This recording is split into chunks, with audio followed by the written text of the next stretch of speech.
Rabbi shrah li sadri wa yassir li amri wahlul 'uqdatam min lisani yafqahu qawli. Amma ba'du. Ma'asyiral hadirin wal hadirat, mustami'in mustami'at, mukminin mukminat, wabil khusus segenap jamaah majelis taklim Mushallah Nurul Iman 4 Ulu Laut Ulum Pekapuran yang dirahmati Allah Subhanahu wa taala. Alhamdulillah, kita bersyukur pada Allah di malam ini kita kembali dikumpulkan dalam kebaikan. Alhamdulillah, falakal hamdu ya rabbana. Kita bersama orang-orang tua kita, bersama saudara-saudara kita seiman dan seislam, bersama kerabat-kerabat kita pada malam ini duduk bersama-sama di mushola yang kita cintai ini guna memancing keridhaan Allah Subhanahu wa taala.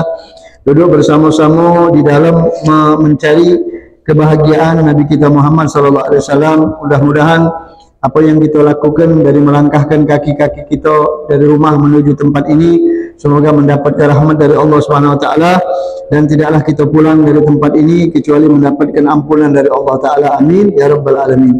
Ma'asyiral hadirin wal hadirat rahimani wa rahimakumullah. Pada kesempatan malam ini seperti biasa kita akan menyambung daripada pembahasan kitab An-Nasaihul Diniyah yang dikarang oleh Imam Al-Haddad, dan kita masih berbicara tentang penjagaan hati dan penjagaan anggota badan. Bismillahirrahmanirrahim. Wa kadzalika yanbaghi lahu alla yaqsuru an-nazar ila syahawati dunya wa mubahatiha allati tad'u an-nafsa ila raghbati fiha. Begitu juga kita sangat dianjurkan untuk tidak memperbanyak melihat syahwat-syahwat dunia, untuk tidak terlalu terpancing dengan keindahan-keindahan dunia. Begitupun dengan hal-hal yang ada padanya, yang mana bisa membawa diri kita, menyebabkan kita mempunyai keinginan kuat untuk memiliki dunia. Kalau kita banyak noleh dengan syahwat dunia, akan timbul keinginan untuk mendapatkan dunia. Makanya kita menganggap dunia itu biasa-biasa deh. Kita jalani deh sudah. Tidak usah kita menggebu-gebu. Tidak usah kita banding-membandingkan. Tidak usah kita nengok kanan, nengok kiri. Nah, inilah kita.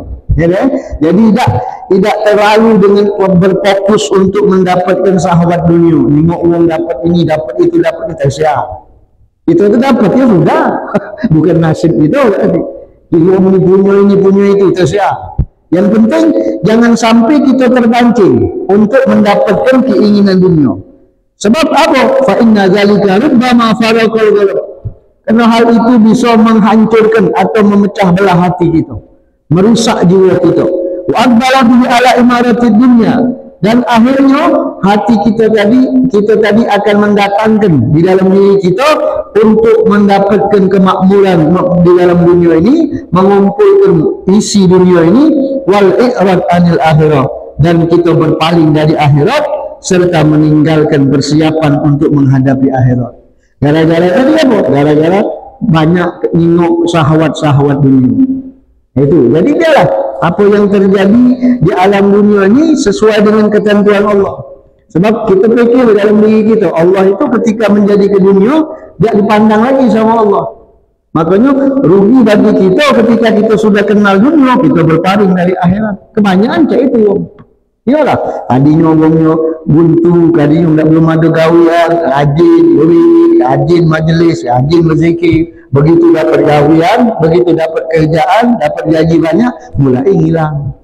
Terpancing dengan syahwat dunia tadi. Akhirnya dia sudah berpaling dari akhirat. Fahimfun nazar anzalika muhimmun wa muta'akkid. Maka kita menjaga pandangan kita dari hal tersebut sangat penting, sangat dikokohkan, sangat dikuatkan. La siyama 'alal mutawajjihin al-mutbilina 'ala Allah wa darul akhirah. Lebih khusus orang yang menginginkan dirinya untuk mencapai Allah dan mendapatkan kebahagiaan abadi di sisi Allah Ta'ala. Kalau kita pikir-pikir, ya itulah kehidupan kita ini. Ya, ada hidup, ada mati. Ada mati, ada hidup. Mungkin besok kita cek itu juga. Jadi ketika kita menginginkan kebahagiaan yang ada di sisi Allah Ta'ala, jangan coba-coba memandang bagian dunia yang banyak. Agak kita terlena, akhirnya hati kita lepas, tidak lagi ingat dengan Allah Subhanahu wa taala. Itu. Kemudian wa amman nazar ilal muharrimat. Kita kan bicara masalah mata. Itu kan bicara ini masalah mata. Adapun memandang kepada hal yang diharamkan Allah daripada wanita yang bukan mahram, wassuwaril mustahiyat, atau memandang foto-foto yang membangkitkan nafsu. Ini dituliskan dari dulu. Habib Wahab ini nulis dari dulu, bukannya baru tayangan ini. Ya, beliau menuliskan memandang foto-foto yang membangkitkan syahwat. Ya, sebab kalau di zaman dulu, taruhlah foto tak katik, tapi patung ada. Patung-patung kan, kalau zaman dulu kan dia berbentuk patung atau bentuk lukisan. Jangan, tak boleh. Makanya kalau gambar-gambar yang lokak-lokak memancing syahwat kita, sengkeng dari rumah kita, sengkeng dari pandangan kita. Apalagi dari HP. Oh, banyaknya di HP itu gambar-gambar yang tidak-tidak. Kalau kita buka malu, lagi betul gambar itu iklannya kan, nah itu. Jadi kita palingkan yang mana tidak dihalalkan untuk kita tengok, sebab hal itu sangat diharamkan sekali. Sebagaimana Allah berfirman, "Qul lil mu'minina yaghuddu min absarihim wa yahfazu furujahum." Katakan Muhammad kepada orang-orang yang beriman untuk memalingkan pandangan mereka dan menjaga kemaluan mereka. Ini perintah Allah dalam Al-Quran. Kemudian ada satu riwayat hadis dari Rasul SAW, bahwasanya Nabi bersabda, "An-nazratu sahmun masmum min sihami iblis." Pandangan ini adalah panah beracun dari panahnya iblis. Pandangan adalah panah beracun dari panahnya iblis. Man tarakaha mukhafatan minallah. Barang siapa yang meninggalkan pandangan maksiat kerana takut kepada Allah, a'tahullah ibadatan, maka Allah akan berikan nikmat ibadah yang mana dia akan rasakan kemanisan ibadah itu di dalam hati. Jadi kalau kita meninggalkan pandangan dari maksiat, kita berpaling, tengok ini kita berpaling, aja kita merasakan nikmat khusyuk dalam ibadah. Tapi kalau cobalah tes, tak percaya, besoklah tes, seharian dengan tengok maksiat, boleh? Coba solat tes, mak mana solatnya, khusyuk tak? Beda, ini janji Rasulullah SAW. Jadi orang yang memalingkan pandangan matanya daripada hal-hal yang diharamkan Allah, maka Allah akan genti. Karena dia menahan syahwat, Allah akan ganti ibadah yang dia akan rasakan kemanisan ibadah itu di dalam diri. Maknya sholat itu antumnya. Nah itu ya.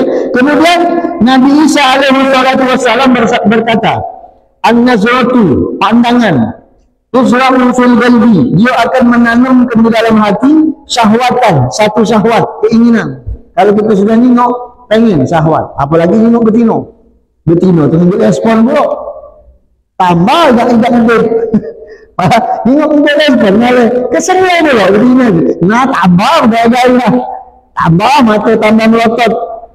Makanya pandangan itu akan menimbulkan syahwat di dalam hati, dimulai dari pandangan dulu. Kalau kita menghindari pandangan, maka tidak akan berani untuk berbuat apa-apa dengan kita. Kita juga tidak akan tertanam di dalam diri kita syahwat. Ada betina ini kita tengok, dia berani kalau kita tengok. Coba kalau kita tak tengok ni, tak berani. Tes lah, tak percaya. Ya, sebab anak sudah ngomong. Jadi kalau berjalan di kampung ni, kita tengok ada orang yang kita kenal. Taruhlah namanya orang yang sekampung sama kita. Cuman kita menjaga pandangan kita, tidak nolak, tidak apa. Kalaupun umpama dia negol ke Ustaz, umpama dia tahu kita, tapi mata kita tak nolak. Antum ni Habib Umar bin Hafid itu. Kalau dia ceramah di depan betina, matanya macam. Sebab memang pandangan itu bahaya, menghilangkan ilmu, menghilangkan apalan. Iyo, jangan main-main. Ada budak apal Quran, main ke pasar, tengok aurat, sudah balik itu. Baliknya ada yang mengangkut yang lupa yang hilang. Nah itulah, jadi mata ini sangat penting. Makanya kata Nabi Isa, dia memandangkan syahwat. Wa kafa biha li sahibiha fitnah, maka cukup bagi orang yang melakukan perbuatan itu, dia mendapatkan fitnah, ujian dari Allah. Dengan pandangan ini bisa jadi balak besar. Ya, maka hindari pandangan. Itulah tadi para ulama-ulama itu sangat menjaga pandangan mata ini. Mata ini bahaya. Mata ini tempat bisa kita memandang sesuatu yang tampak atau sesuatu yang tidak nampak. Kalau mata ini kita gunakan dengan taat dengan Allah, dia bisa memandang sesuatu yang tidak patut dipandang oleh manusia biasa. Makanya kita terhalang mimpi Rasulullah itu. Karena mata kita banyak lihat maksiat. Mata kita banyak melihat dosa. Itulah kita terhalang dari Rasulullah SAW. Coba kalau mata kita jago, pandangan kita jago, tidak melihat aurat orang lain, tidak menjaga dengan aurat sendiri juga kita jago. Kalau tidak pentingnya, tidak nak jengok. Kalau pentingnya baru jengok, dijaga pandangan tadi, insya Allah. Maka kita akan mendapatkan kenikmatan di dalam diri kita. Itulah para ulama-ulama dulu. Makanya saya pernah sampaikan kantung. Imam Syafi'i itu bukan main jago maksiat. Tapi beliau katakan dengan gurunya, dia mengadukan keluh resah hafalannya yang galak lupa. Dia galak lupa dengan hafalannya. Diadukan, maka gurunya menjawab, tinggalkan maksiat. Sebab maksiat itulah yang membuat hafalannya hilang. Padahal Imam Syafi'i itu kalau ngapal, bukan main, mata sekali langsung ngapal. Itu masih merasa maksiat dengan Allah. Mana kita yang setiap hari berkaitan dengan apa? Dengan lingkungan kita. Makanya kata Nabi Muhammad, sepupu itu adalah kematian, kata Rasulullah. Nisan itu adalah kematian, kata Nabi. Kita berkumpul dengan nisan kita yang bukan mahram, itu merupakan satu kematian. Masuk ke dia, ke dalam rumah kita lagi tak katik di rumah. Nisan bini kita datang ke rumah, masuk ke rumah yang lanang, kita tak katik di rumah, jangan dibiarkan. Itu kematian, kata Nabi Muhammad SAW. Nah, makanya dijaga hal-hal seperti itu. Tak boleh. Tidak boleh gitu. Kita pun juga itu, kita harus sadar. Makanya Nabi Muhammad ngajari kita, kalau masuk bertamu ke rumah itu kan, jangan langsung tegak di depan pintu. Tegak di samping kanan, tegak di samping kiri. Kenapa? Takut orang itu muka, terjenguk bagian dalam, mungkin baik yang di dalam. Jaga yang belum siap. Nah, itulah tadi, maknya mata tadi, itu dijaga oleh Rasulullah. Makanya, kalau keluar rumah gitu, tak boleh nyingok nyelo rumah orang, tak boleh nyingok lawang rumah orang. Itulah, nyaga mata. Cuman jangan mundur, mundur. Kalau berjalan mundur itu, mundur, nampak itu. Maksud itu mundur itu, artinya mundur itu kita tidak melihat sesuatu yang diharamkan Allah. Kalau berjalan, tetap kita nyingok. Aku nandak nyingok maksiat, berjam, nampak gitu. Itu bahasa kiasannya, kan? Nah, seperti itu. Jadi mata ini memang puncaknya. Puncaknya itulah para ulama-ulama dulu. Ada satu imam Tirmizi radhiyallahu anhu taala, itu waktu sudah tua buta matanya, tidak bisa melihat. Imam Abdullah bin Ali al-Haddad buta dari kecil, tidak baca melihat. Ulama mengatakan, ada yang mengatakan salah satu doa dari ibunya minta dengan Allah agar Abdullah al-Haddad ini tidak ada nikmat dunia. Maka dibutakan matanya, dibukakan pintu hatinya. Wah, Allah Haddad muka siapa? Paling lama wali yang megang jabat kutub 60 tahun. Tak kata yang lebih lama dari beliau. Alimul ulama. Beliau punya murid dia lagi namanya Alamatul Dunia. Yang kemarin di Hall di Bangkai. Yang di Hall di Bangkai itu namanya Al-Habib Abdurrahman Bil Fajih. Itu digelari Alamatul Dunia. Yang ngelari ini siapa? Yang ngelari ini Allah Haddad. Beliau ini kalau sudah ngelari, mantap. Jarang pernah, tak pernah ngelari seseorang, jarang. Tapi kalau sudah ngelari, menunjuk gelari, berarti memang orang alimnya. Alamatul Dunia, muridnya, makmah dunia. Nah, itu jadi dibutuhkan Allah supaya tidak diminok. Cuman kita tak boleh minta butuh. Ini kalau dulu dia punya maksud dan tujuan tertentu. Ada ulama mengatakan begitu. Mereka para ulama itu dibutuhkan Allah itu supaya Allah itu tidak ada ingin mereka memandang sesuatu yang diharamkan Allah. Makanya ada satu ulama itu diceritakan ketika dia ngaji, dia kan buta, matanya buta. Tapi ketika dia ngaji melek. Waktu dia megang Quran langsung melek matanya, baca mancor Quran sebenarnya utuh. Tapi setelah ditutup buta lagi matanya. Saking ada suara ngomong, kami ini cemburu kalau matamu memandang kepada selain Al-Quran. Nah, itu ada ulama-ulama yang seperti itu. Makanya mata ini dijaga, mata ini sumber segalanya dari sini. Kemudian telinga, wa ammal uzun, adapun telinga, fahiya min a'zamin ni'am aidan, dia merupakan termasuk nikmat yang besar. Wa qad khuliqat lil abdi, dia diciptakan untuk seorang hamba liyastami'a biha kalama rabbih wa sunnata nabiyih, Tujuannya apa? Supaya kuping ini mendengar firman Allah, mendengar hadis Rasulullah SAW. Jangan digunakan yang lain. Mendengar ucapan ulama, mendengar ucapan hukama, mendengar ucapan orang-orang soleh, mendengar nasihat, maka akan mendapat manfaat. Wa bidzalika suluku sabili mardatillah. Dia dari situlah dia akan berjalan pada jalan yang diridhai Allah Ta'ala. Kuping ini pernah ceritakan sama antum, kuping ini kalau dibukakan oleh Allah dengan sesuatu yang tidak pacak kita pandang, oh bahaya gitu. Kita pacak dengan tasbih binatang, kita pacak dengan zikirnya binatang, hai melepak gitu. Makanya alhamdulillah ditutupi, tidak pacak dengan. Maka tapi jangan digunakan untuk dengar riba, jangan digunakan untuk dengar perbuatan-perbuatan maksiat. Cuman itulah yang jadi masalah nih, kuping ini dengar itulah. Kita bicara, ada orang ngatain yang benar itulah di kuping gitu. Itulah makanya dijaga benar-benar, tak kata dari ditutup jadi umumnya kita kedengaran. Ya banyak kan kejadian ditutup, tumbuh mobil dari belakang, tutup pula pakai Walkman.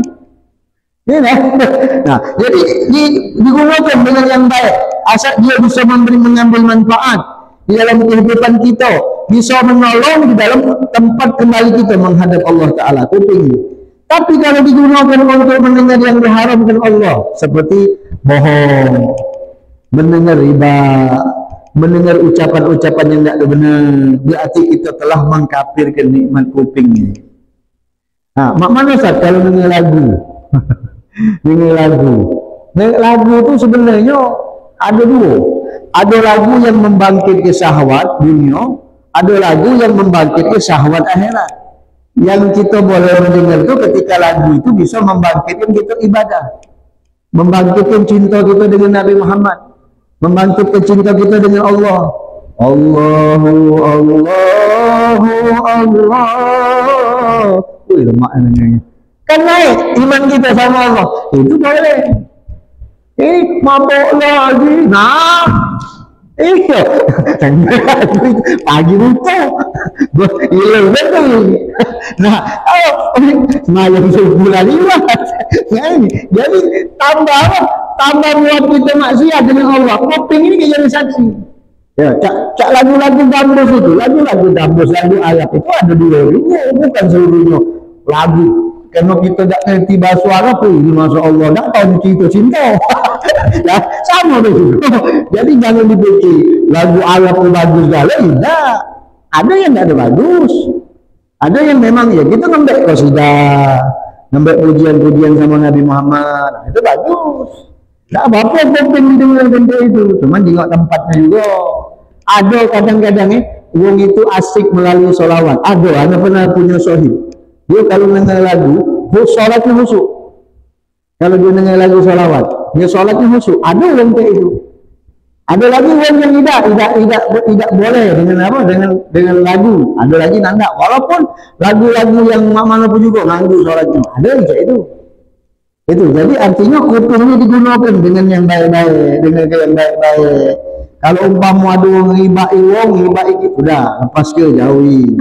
Sebab kita akan mendapatkan kekufuran dengan nikmat bi annahu qad istamalaha fi ghairi ma khuliqat lahu, karena kita telah menggunakan kuping ini tidak sesuai dengan fungsi yang daripada Allah ciptakan untuknya. Fungsi yang digunakan dengan fungsinya. Al-Imam Ghazali radhiyallahu anhu ta'ala beliau berkata, la tazunanna annal isma yahtasu bihil qa'il binal mustami'. Jangan kalian mengira dosa itu dikhususkan bagi orang ngomong baik. Wong yang tidak boleh dosa apa? Tidak. Jangan kalian kira yang boleh dosa itu yang ngomong baik. Sedangkan yang tidak berdosa kata Imam Ghazali, tidak. Fa innal mustami syarikul qail. Sebab yang mendengar adalah gewang yang ngomong, yang dengar adalah gewang yang ngomong. Itu. Wa huwa ahadul muntabin, dia juga termasuk salah satu wong yang nibak. Kalau kita dengar, icima, si anu itu wah, dengar kita, sama dosa ini, sama asyariku fi syarrun. Orang yang bekerja sama dalam kebodohan disebut kebodohan juga. Itulah disebut dengan dosa yang sama. Makanya jangan percaya, tidak ada ngomong tahu, jangan ngomong kau berdosa. Nah kau orang sama tahu. Jadi kalau ada yang minta, jangan dipayai, tinggalkan lagi. Kalau kita nikmati, tambah. Itu kuping, guna kuping. Jadi artinya tergantung kita tu lah mak mana menggunakan kuping kita. Kedua, yang selanjutnya lisan. Nah, sekarang lisan dulu. Lisan atau lidah. Fahuwa min a'zami ni'amillah ala abdihi. Dia merupakan salah satu nikmat yang paling besar yang Allah berikan kepada hambanya. Wa fihi khairun kabir. Di dalam lisan ini ada kebaikan yang banyak, ada manfaat yang banyak bagi yang menjaganya, bagi yang mempergunakannya sesuai dengan ciptaannya. Manfaatnya banyak. Oh, bukan main lisan. Tapi di dalam lisan juga keburukannya banyak, sangat banyak. Mudaratnya besar sekali bagi orang yang melalaikannya, menggunakannya bukan pada tempatnya. Balak besar, perang-perang dunianya terjadi gara-gara lisan. Pembunuhan terjadi gara-gara lisan. Banyak lisan, kena lisan yang membukanya dulu omongan. Wa qad halaqallahu Allah Ta'ala lil abdi. Allah jadikan lisan ini tujuannya untuk memperbanyak zikir dengan Allah, untuk membanyak baca Quran. Yuk, baca Quran, baca zikir. Untuk kalau baca untuk nasihat. Nasihat itu bukan tugas ustaz. Antum tugasnya juga nasihat Allah. Wa tawasau bil haq. Nah, sama-sama. Dan nanti ditugaskan harus ilmunya nasihat Allah. Tidak. Kalau memang orang itu memberi nasihat baik buat kita, walaupun orang itu preman besar, terima. Walaupun anjing itu nasihat sama kita, terima. Mak mana saat anjing itu nasihat? Tak tahu, ditulis jangan masuk. Ada anjing galak. Galak apa tak tahu. Itu kata itu sebenarnya, awas ada anjing galak. Galak tu tak tahu galak apa dia, apa galak makan, apa galak minum. Kan? Tapi lagi dia tulisan, awas ada anjing galak. Dari dulu anjing tu lalu guguk. Ya, anjing tadi. Guguk itu bukan guguk, bukan. Guguknya sangat di dalam. Nah, berarti nandor kan apa? Nandor kan jangan masuk. Apa? Aku ni ditugas ke bos aku, nyago kebon. Kalau kamu masuk, lantas kamu disita anjingnya. Masuk juga, kelompoknya salah mana lagi itu? Salah anjing, salah orang. Salah orang. Jadi kalau nasihat itu, ya kita terima dari mulut siapa baik. Jangan gitu, kau pacak ngunjuk tahu aku, awak dah edo. Jangan, tak itu. Biarlah dia dah edo, urusan dia. Dia edo, apa dah edo, nak kena gedau, apa nak kena gedau. Terserah dia. Yang penting dia nasihat kita baik. Kau ni jangan cak itu, kenapa? Jangan bawa semakin banyak. Banyak ni tak boleh. Awak juga bawa semakin banyak. Nah, kalau cak itu tak ketemu, dia boleh. Kalau sudah, terima kasih ingatkan Nana. Memang Nana galak lupa bawa semakin banyak. Dia ingat ke? Oh, salat jangan cak itu. Oh, azan jangan cak itu. Dia ingatkan azan. Asadu Allah, asadu Allah, asadu macam. Dia tahu azan salah jangan cak itu. Nah, asyhadu anna Muhammadan Rasulullah. Salah, jangan Muhammadan.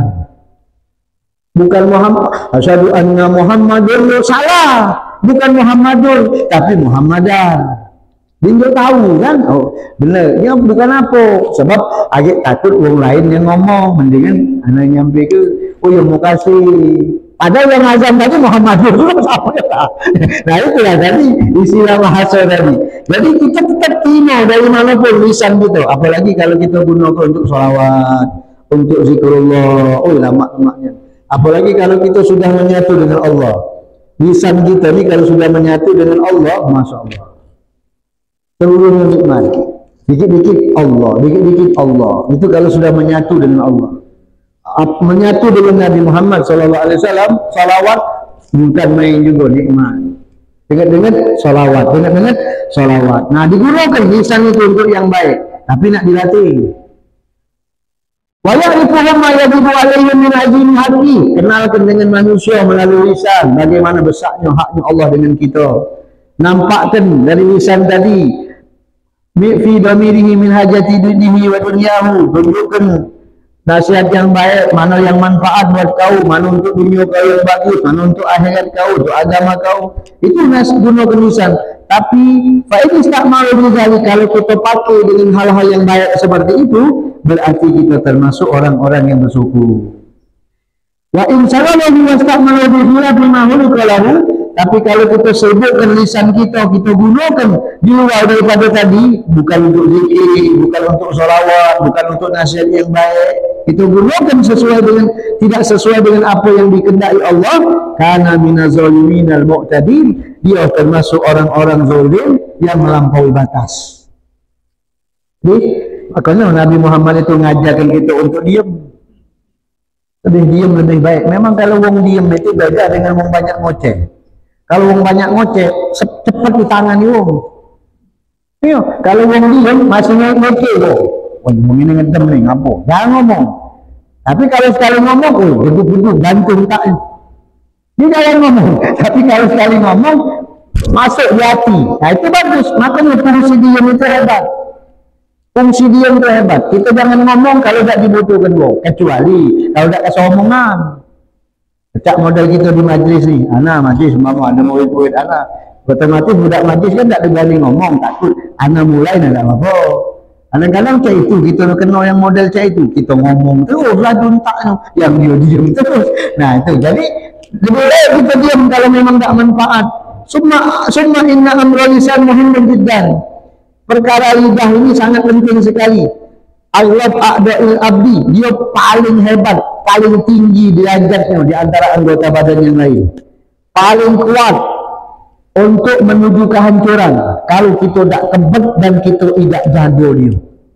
Dia paling cepat ngancurin kita ini. Bentengnya buikok masih tembus. Gigi sama mulut dijaga, masih tembus.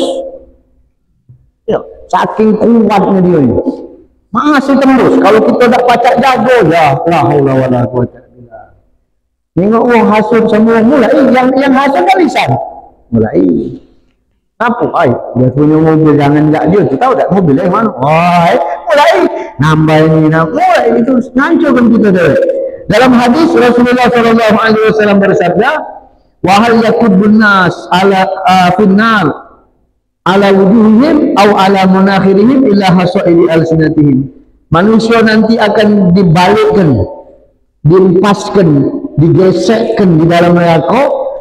Di wajah mereka itu akan ditumpahkan, dibalikkan di dalam neraka karena hasil panen dari lisan-lisan mereka. Itu kata Rasulullah SAW.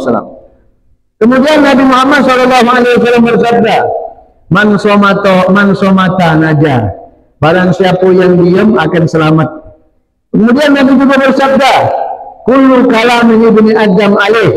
Setiap ucapan kita ni, umat manusia ni, itu dosa galau sebenarnya.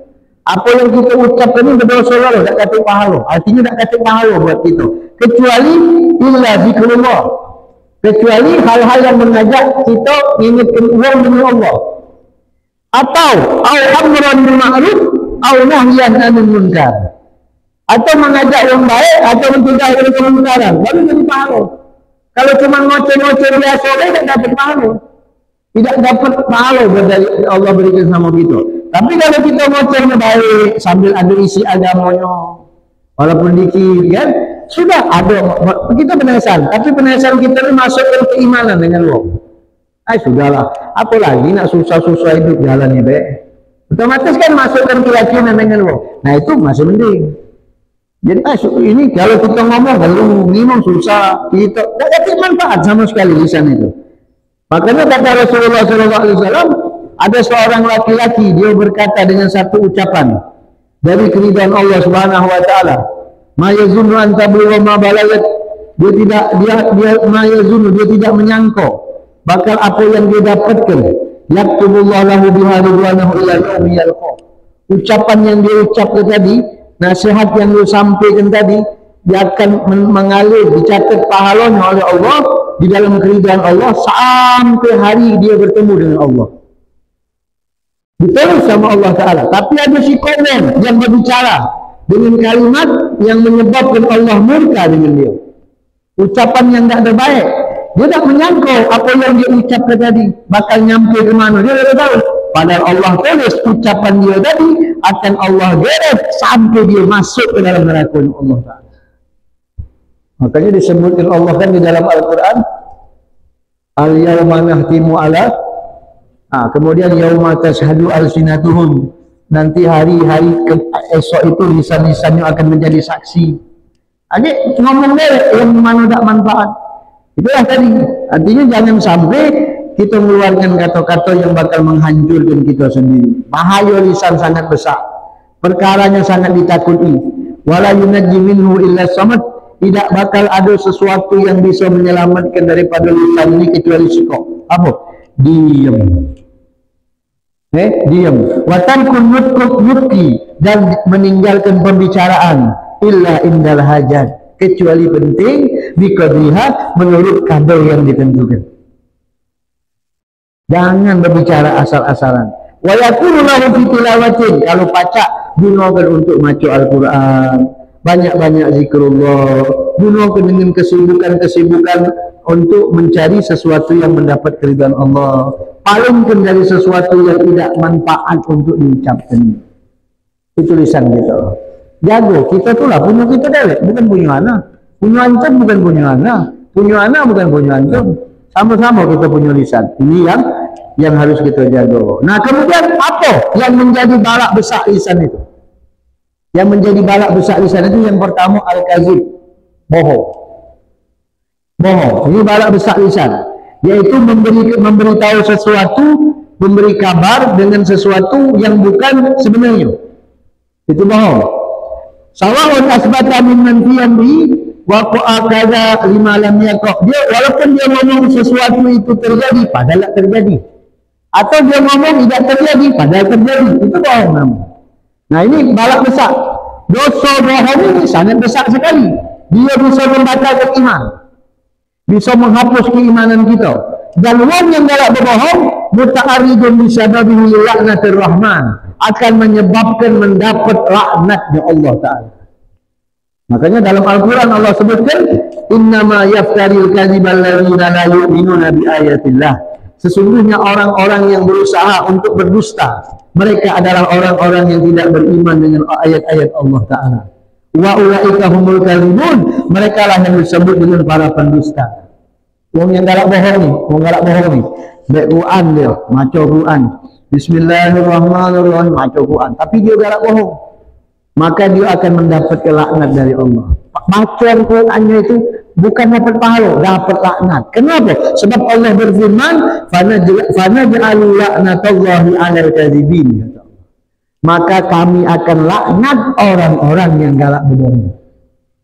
Berarti kalau dia lagi baca Quran, dia pembohong, dia baca Quran dilaknat oleh Allah, bukan dapat pahala, dilaknat oleh Allah. Kenapa? Sebab dia galak berbohong. Makanya kalau kita nak baca Quran tu, bukan kita tak boleh baca Quran, baca. Tetap dalam segi zahir dapat pahala baca Quran. Tapi dalam segi batin lain lagi ceritanya. Segi zahir kita dapat pahala. Kita baca sikap huruf alif 10, lam 10, mim 10, kan pahalanya. Sama jangan alif lam mim terus. Sambung urusannya. Yasin 20, Yasin 20, Yasin 60. Bukan itu macam terus tambah hurufnya. Dapat pahala, macam Quran itu dapat pahala. Tapi ingat, Quran itu kan berkaitan dengan Allah, bukan berkaitan dengan Nabi Muhammad. Kalau kita baca Quran ada ikhlas, tidak cuma sama Allah. Ya, masalah pahalanya Nabi Muhammad itu menjelaskan kalau memang kita bersih, kita ikhlas. Lah kalau yang galak berbohong baca Quran, fanaj'alu laknatallahi 'alal kadzibin. Makanya Rasulullah mengatakan banyak orang yang baca Quran, Quran itu melaknat dia. Itulah dia ngomong. Rubbatalil Quran wal Quran yal'anu, kata Rasulullah. Banyak orang baca Quran, Quran melaknat dia, bukan mendapatkan ganjaran pahala, tapi dilaknatnya. Gara-gara apa? Gara-gara galak berbohong, gara-gara galak zulim, dilaknat oleh Quran. Oh, Quran itu pacak nuntut di hari kiamat, jangan main-main. Dia pacak nyebut syafaat sama pacak nuntut.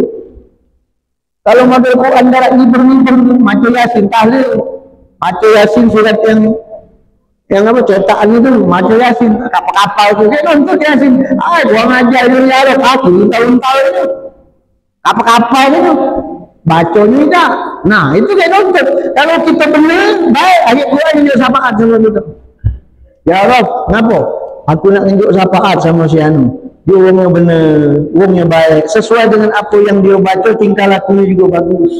Biarkan aku tunjuk syafaat sama dia di Quran. Makanya kata ulama mengatakan menghafal Quran itu sunnah kifayah. Tidak wajib menghafal Quran. Tidak fardu ain, tidak sunnah kifayah. Tidak wajib. Yang lebih wajib lagi mengamalkannya. Ngapal baik, tidak diamalkan. Apa gitu? Yang lebih wajib lagi ngamalkan isi Quran itu. Apa? Apal dari belakang, dari depan ke belakang, dari belakang ke depan. Apal bolak-balik. Tapi tidak pernah ngamal itu tambah seret gitu. Itu makanya jangan galak berbohong, hati-hati. Sebab diancam dulu dalam Al-Quran itu.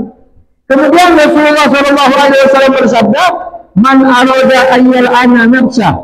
Barang siapa yang ingin melaknat diri dia, fal yakzib, silahkan berbohong.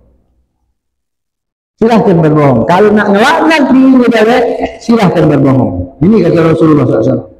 Makanya Nabi Muhammad mengatakan sesungguhnya kebohongan itu akan membawa seseorang kepada perbuatan keji. Wa innal budur, sedangkan perbuatan keji yahdi ilan nar, akan membawa dia masuk ke dalam neraka. Wala yazalul abdu yakzib, senantiasa ada seorang hamba yang selalu berbohong. Wa yatahamul kadzib, memang dibuat-buatnya untuk berbohong terus.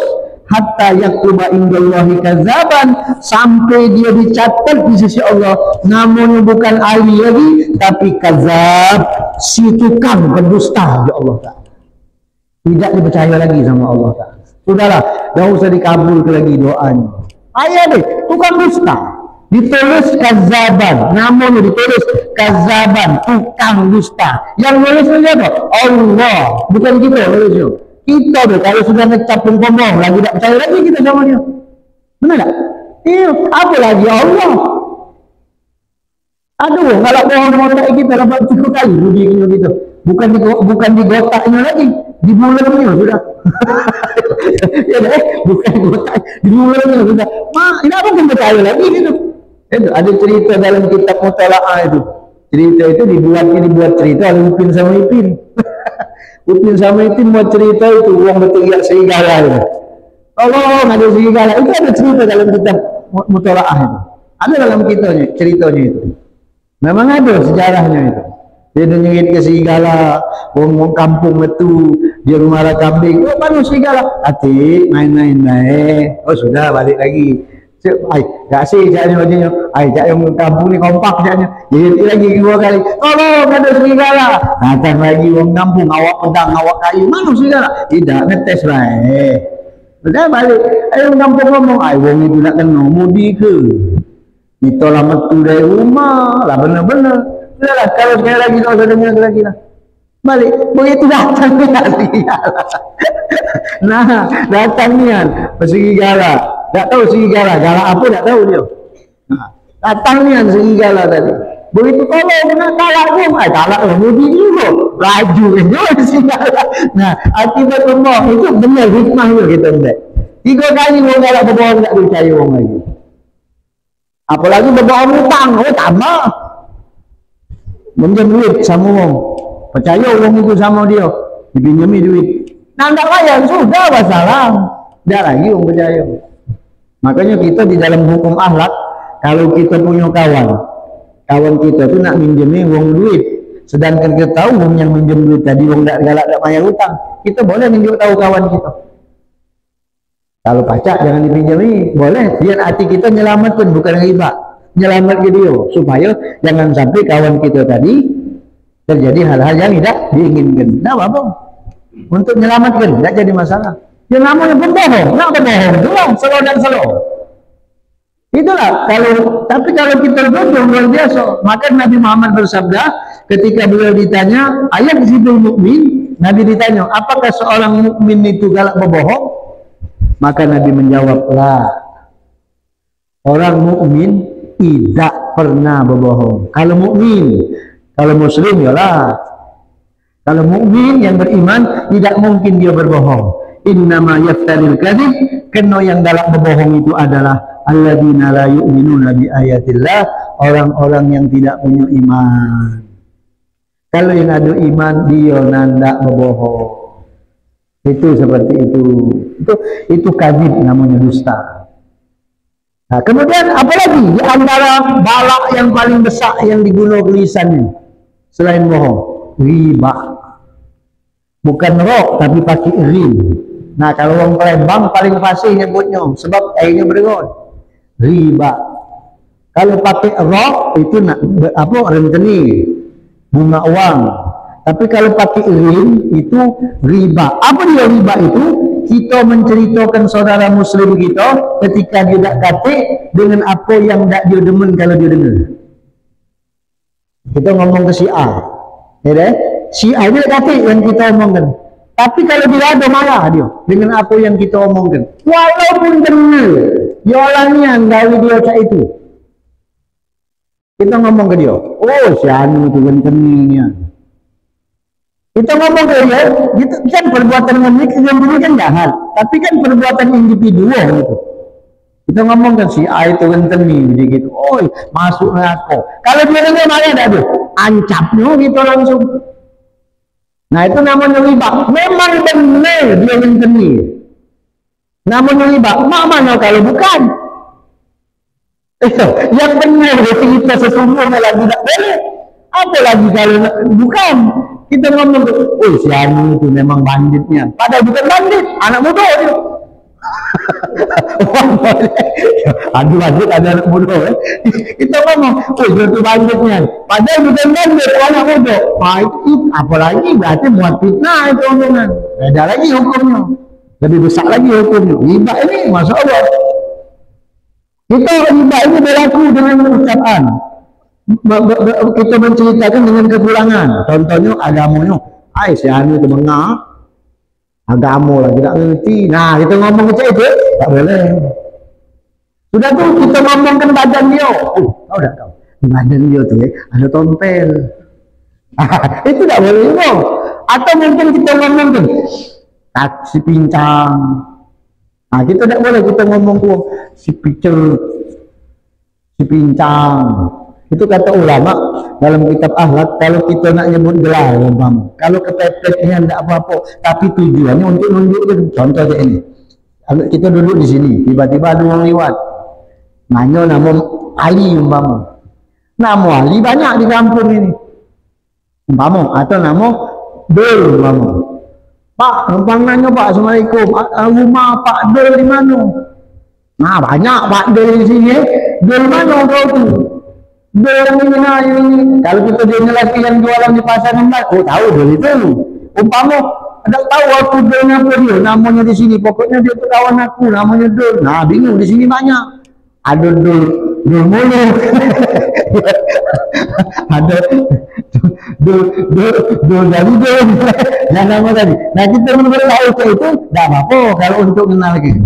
Tapi maksud kita bukan nak uyok. Cuma nak tunjuk tahu, nak tahu tadi. Dia cak model di kampung mana, Kenduruan itu.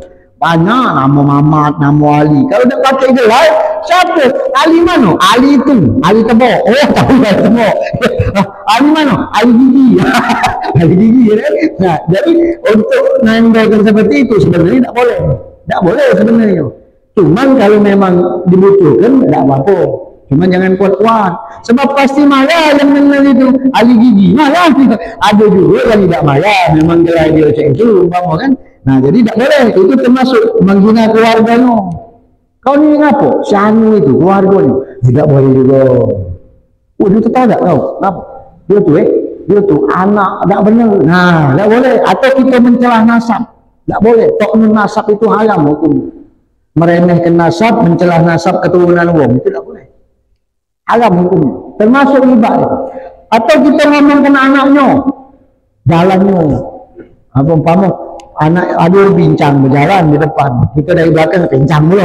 Nah itu riba masuk. Tak boleh juga. Seluruhnya atau bajunya. Dan yang berkaitan dengan hal-hal, baik itu berlaku dengan ucapan atau dengan dengan tulisan atau dengan isyarat, dengan tangan, kalau memang itu tujuannya nak ngatur dia, itu riba gagal. Tak boleh, tak boleh. Itu apatnya, bahayanya besar sekali. Dan hukumnya sangat diharamkan Allah. Dalam Al-Quran Allah berfirman, wala yaltab ba'dukum ba'do. Jangan seseorang di antara kalian membicarakan sebagian di antara kalian atau menggibah di antara kalian. Ayuhibbu ahadukum ayyakula lahma ahi. Apakah seseorang di antara kalian ingin memakan daging saudaranya maitan yang sudah mati? Makan daging saudaranya yang sudah mati, fakarintumuhu, pasti anda, pasti kalian tidak ada mau. Wattaqullah, bertakwalah dengan Allah. Innallaha tawwabur rahim. Allah Maha Pengampun, Maha Penyayang. Nah, di sini jengok, di sini diserupakan sama Allah orang yang galak riba, termasuk orang zalim yang sama dengan makan daging saudaranya yang sudah mati. Kalau tak kita makan dagingmu, daging wong yang sudah mati. Nah, sama riba macam itu diumpamakan Allah. Dan Rasulullah melarang, Allah melarang menghina, mencelah riba itu. Sebagaimana Rasulullah juga menyatakan, kullul muslim alal muslim, setiap muslim terhadap muslim lainnya haram baginya, darahnya, hartanya, kehormatannya. Tak boleh begitu. Tak boleh kita menumpahkan darah muslim, sama-sama muslim, tak boleh. Itu diharamkan. Nah, itu makanya Rasulullah SAW mengatakan ini ancaman riba. Nabi mengatakan ar-riba isnan wa sab'una baban. Yang namanya riba itu mempunyai 70 pintu. Jadi mempunyai 70 pintu. Adnaha misla ayyan kiharul ummah. Yang paling dahsyat, yang paling rendah dosanya ini riba rentenir, maksudnya ada dua hadis ini. Pertama riba rentenir dulu.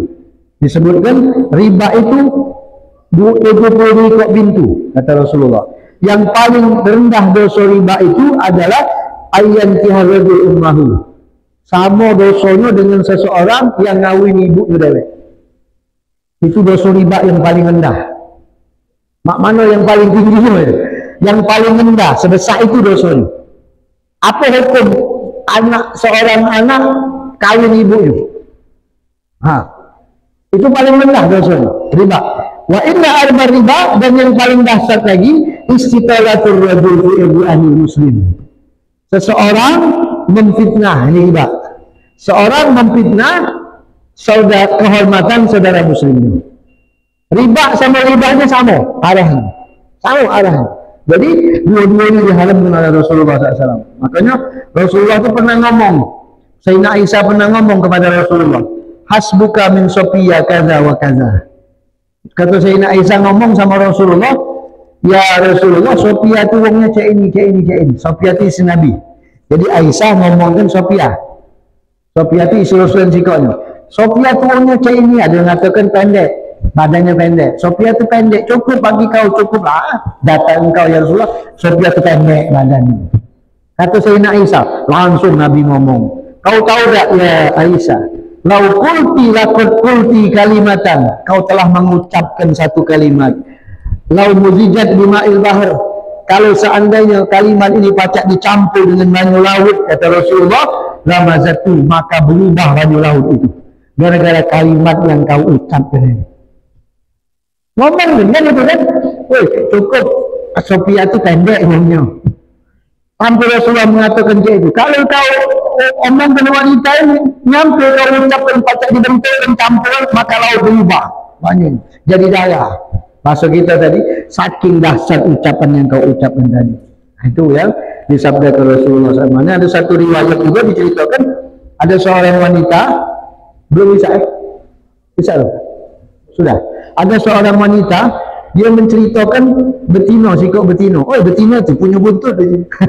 Betina tu nguyok dia tu punya buntut, dia tidak tahu apa dia, mungkin ngino jalannya dan lain sebagainya. Maka ketika itu Rasulullah mendengar al-fizi kata Nabi. Muntahkan mulutmu, itu mukjizat Rasulullah. Langsung mengat betina ini, langsung keluar daging busuk dari mulut. Maksudnya apa dia? Nabi itu memberitahu ini kalimat yang sangat dahsyat. ngomongkan wong. Maka di sebagian waktu ditunjuk Nabi mujizatnya oleh Allah Ta'ala. Keluar daging busuk dari mulutnya. Gara-gara dia ngatai orang lain. Nah, itu makanya sudah-sudahlah kalau kita riba, lemaklah kita stop ke sudah. Kalau ada orang riba, kita cari solusi lain, kita sumpangkan acaranya ke acara lain. Apa mungkin kita modal, kita ajak begitu betul kita makan, kita segala macam. Nah, supaya tidak jadi ngomong riba. Sudahlah. Siapa lagi kita yang mohon maaf yang sudah berumur, tidak salah kita melakukan hal-hal yang memancing murkanya Allah Subhanahu wa taala. Lebih baik itu gunakan lisan kita untuk bisa mendekatkan diri kepada Allah Subhanahu wa taala. Insyaallah mudah-mudahan minggu depan kita sambung lagi dengan bab yang berkaitan dengan lisan juga dan berkaitan dengan anggota badan yang lain. Kurang lebih mohon maaf. Subhanakallahumma bihamdika asyhadu an la ilaha illa anta astaghfiruka wa atubu ilaik. Wa sallallahu ala sayyidina Muhammad wa ala alihi wasallam. Walhamdulillahirabbil alamin wal afu minkum. Assalamualaikum warahmatullahi wabarakatuh.